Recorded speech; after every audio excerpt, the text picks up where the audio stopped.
Hello, ഇന്ന് Abu Dhabi എയർപോർട്ടിലുള്ളത്. ബാക്കുലേക്കൊരു trip പോവുകയാണ്. Azerbaijan pre wedding ആയിട്ടാണ് പോകുന്നത്. നമ്മളെ ഇമ്രാൻ ഖാൻ്റെ കൂടെ, ഇമ്രാൻ ഖാൻ്റെ ഒരു ക്ലയൻറ്റിന് വേണ്ടിയിട്ട് നമ്മൾ പോകുന്നത്. ഇമ്രാൻ ഖാൻ നമ്മൾ എങ്ങനെ എവിടുന്ന് ടിക്കറ്റ് എടുത്തത് ഒന്ന് കാര്യങ്ങളൊക്കെ ഒന്ന് വിശദീകരിച്ച്. ടിക്കറ്റ് ക്ലയൻറ്റ് നമുക്ക് എടുത്തതാണ്. എവിടുന്ന് എങ്ങോട്ട്? Dubai, Abu Dhabi to Baku. നമ്മൾ കഴിഞ്ഞ 7 ദിവസം ദുബായിലായിരുന്നു. ദുബായിൽ കുറച്ച് വർക്കും കാര്യങ്ങളൊക്കെ ആയിട്ട് വന്നതായിരുന്നു. 7 days ദുബായ് കഴിഞ്ഞു. ഇപ്പോൾ ഞങ്ങൾ അബുദാബി എയർപോർട്ടിലാണുള്ളത്. അപ്പോൾ ഗൈസ്, പുതിയ വിശേഷങ്ങളും കാര്യങ്ങളൊക്കെ ഇതിൽ അറിയിച്ചു തരാം. ബാക്കു ട്രിപ്പിനെ കുറിച്ചും നല്ല എക്സ്പീരിയൻസും കാര്യങ്ങളൊക്കെ ആയിട്ട് എന്ത് ചെയ്യുക, ഞങ്ങൾ ഫുൾ വീഡിയോ ഒക്കെ ഇതിൽ ഇടുന്നതാണ്. അല്ലേക്കാ, വേറെ എന്താ ഇതിൽ സജഷൻ പറയാനുള്ളത്? നല്ല ലൈഫിലോട്ടും കാണേണ്ട സ്ഥലമാണ് അസർബൈജാൻ. ഇതെങ്ങനെ ചൂസ് ചെയ്യാൻ കാരണക്കാ? ഈ ഒരു സ്ഥലം ക്ലയൻറ്റ് ചൂസ് ചെയ്താണോ നിങ്ങൾ ചൂസ് ചെയ്താണോ? ഞങ്ങൾ ചൂസ് ചെയ്തത്. എൻ്റെ ഒരു ബക്കറ്റ് ലിസ്റ്റാണ്. Oh fine fine. ഇക്കാൻ്റെ എത്രാമത്തെ രാജ്യമാണിത്?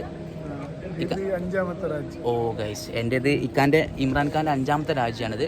എൻ്റെ ഒരു 13ഓ 12ഓമത്തെ രാജ്യമാണ് എൻ്റെ. ഓക്കെ, അപ്പോൾ ഗൈസ്, എങ്ങനെ ആയാലും ഇതിന് ബാക്കി വീഡിയോസ് ഉണ്ട്. ഷോർട്ടായിട്ടാണ് വീഡിയോസ് ഇടുന്നത്. ഇന്നത്തെ കാലം അറിയാലോ, ആളുകൾക്ക് ടൈമില്ല. അപ്പോൾ എന്ത് ചെയ്യണം, കുറച്ച് ഭാഗങ്ങളായിട്ട് എന്ത് ചെയ്യുക, ഷോർട്ടായിട്ടാണ് ഇടുന്നത്. എന്ത് ചെയ്യുക, അബുദാബി എയർപോർട്ടിൻ്റെ ഒരു ഇൻഡോർ ഭാഗങ്ങൾ കാണിച്ചു തരാം. ഓക്കെ, ഇതാണ് നമ്മൾ അബുദാബി ഇൻ്റർനാഷണൽ ഷെയ്ഖ് സായിദ് എയർപോർട്ടിൻ്റെ ഇൻഡോർ ഭാഗങ്ങൾ കാണുന്നത്. ഓക്കെ, അപ്പോൾ ഗായ്സ്, ഞങ്ങൾ എങ്ങനെയായിട്ടും പോയി വരാം. Okay, thank U.